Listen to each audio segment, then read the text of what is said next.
ये आकाशवाणी रायपुर है। छत्तीसगढ़ी समाचार बुलेटिन के संग अनुरिमा शर्मा के जय जोहार। अब सुनो आज के प्रमुख समाचार। प्रधानमंत्री नरेंद्र मोदी हा मन की बात कार्यक्रम में अमृत महोत्सव के मौका में देशवासी मन ले अमृत संकल्प लेके आरू दिन है। ओमन कहिन कि हमन ला राष्ट्र प्रथम सदैव प्रथम के मंत्र के संग आगू बढ़ना है।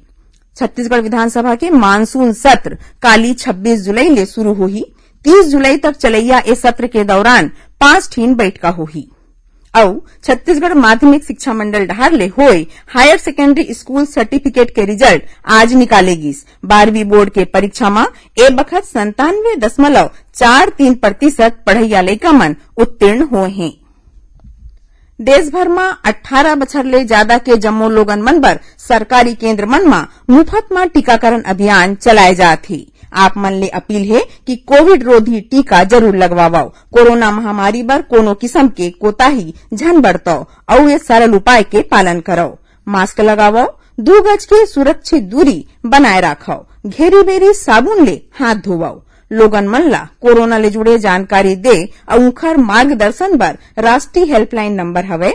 छत्तीसगढ़ बर हेल्पलाइन नंबर हवे 104 और 0712235091।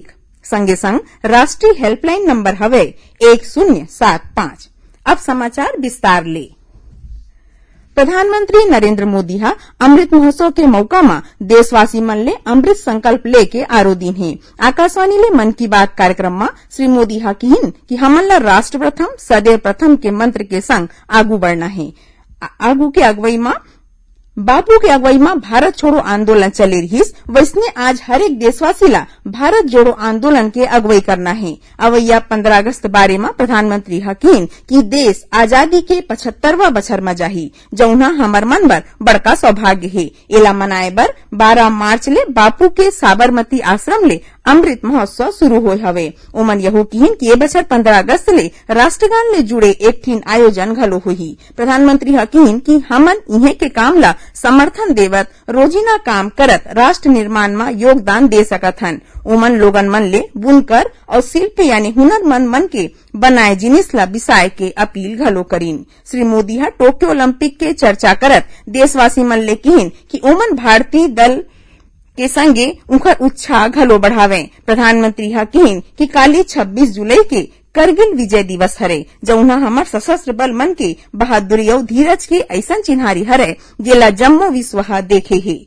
उन्हें श्री मोदी हा अवैया तिहार मन बर देशवासी मन ला बधाई दे के संगे अपील घलो करीन है कि सबो झिन मन कोविड प्रोटोकॉल के पालन करत रहें। छत्तीसगढ़ विधानसभा के मानसून सत्र काली 26 जुलाई ले शुरू होही, जौना 30 जुलाई तक चलही। इस सत्र में कुल 5 ठीन बैठका होही। ये दौरान वित्तीय कार्य के संगे अन्य सरकारी काम होही। ये मानसून सत्र के दौरान विपक्ष डहर ले प्रदेश में कानून व्यवस्था के हालत और किसान मन के समस्या समेत अन्य बड़का मुद्दा ला उठाए के संभावना हवे। प्रदेश के सबो आंगनबाड़ी केंद्र काली 26 जुलाई ले खुल जही। ये सबो केंद्र पाछू 4 महीना ले कोरोना संक्रमण के सेती बंद रहीस। आंगनबाड़ी केंद्र मन में 3 ले 6 बछर तक के नान्हे लइका, गर्भवती माई लोगिन और सुपोषण अभियान की हितग्राही मन ला आय के परमिशन होही। इहाँ लइका मन ला मंझनिया तात खाना दे जाही। केंद्र में लइका मन ला पठोए बर उखर पालक मन के सहमति लेना घलो जरूरी रही। इहाँ बता दन कि कोरोना संक्रमण के सेती पाछू 22 मार्च ले आंगनबाड़ी केंद्र मन के चलई बंद होए बाद हितग्राही मन ला घरों घर सूखा राशन दे जात रहीस।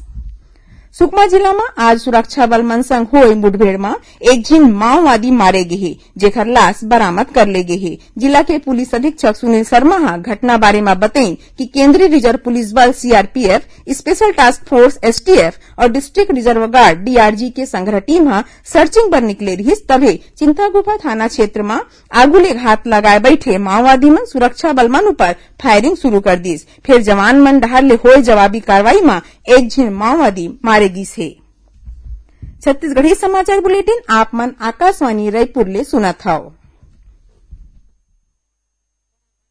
छत्तीसगढ़ की खबर ले है आपके वास्ता और खबर के विश्वसनीयता ले है हमार वास्ता।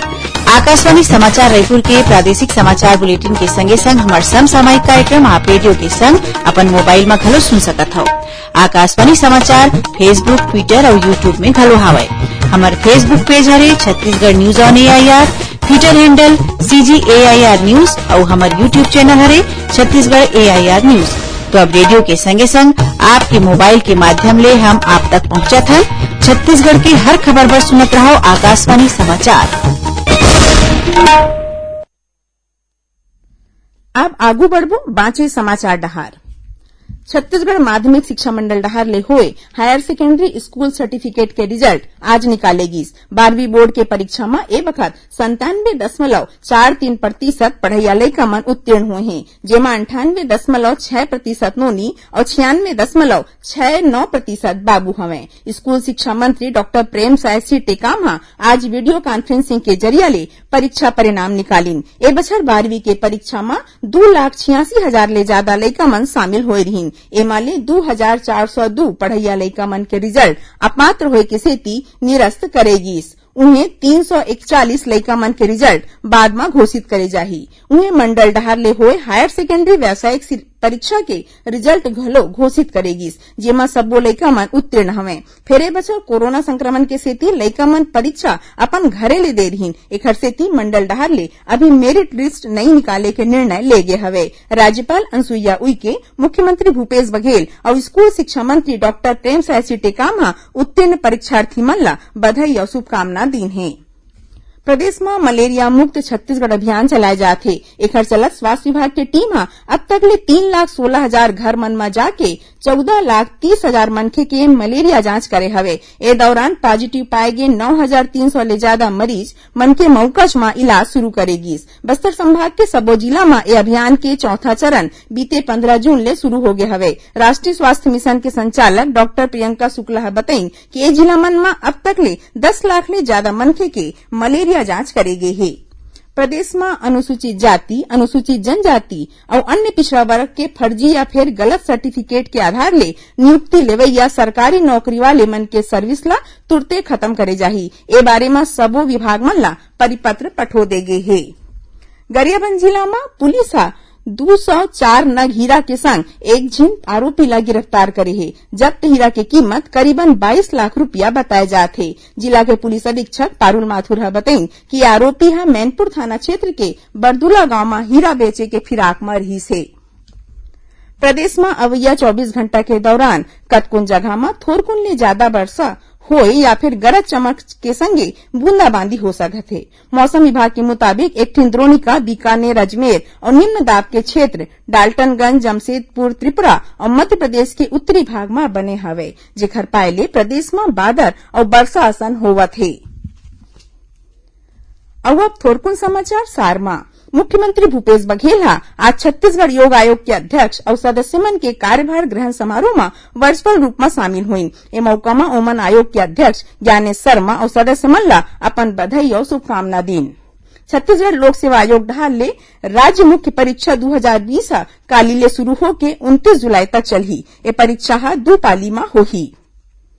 आखिर में प्रमुख समाचार एक घाव फेर। प्रधानमंत्री नरेंद्र मोदी मन की बात कार्यक्रम में अमृत महोत्सव के मौका में देशवासी मन ले अमृत संकल्प लेके आरो दिन है। उमन कहिन कि हमन ला राष्ट्र प्रथम सदैव प्रथम के मंत्र के संग आगू बढ़ना है। छत्तीसगढ़ विधानसभा के मानसून सत्र काली 26 जुलाई ले शुरू होही। 30 जुलाई तक चलैया इस सत्र के दौरान 5 ठिन बैठका होही और छत्तीसगढ़ माध्यमिक शिक्षा मंडल डहार ले होए हायर सेकेंडरी स्कूल सर्टिफिकेट के रिजल्ट आज निकालेगी।